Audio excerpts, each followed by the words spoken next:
In front of me is iiiF150 Raptor 5G, and today I would like to show you how you can turn on and use voice typing.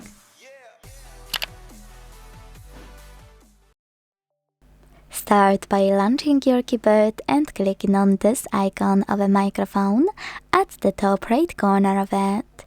If you can't see it, click on this gear one instead.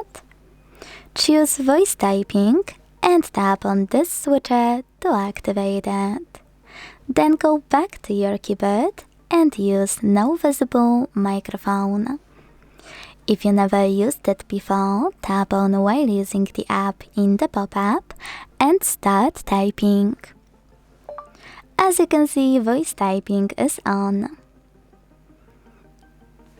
If you wanna stop, you can pause or use the same microphone icon. Thanks so much for watching. If you enjoyed this video, leave a like, comment and subscribe. Bye!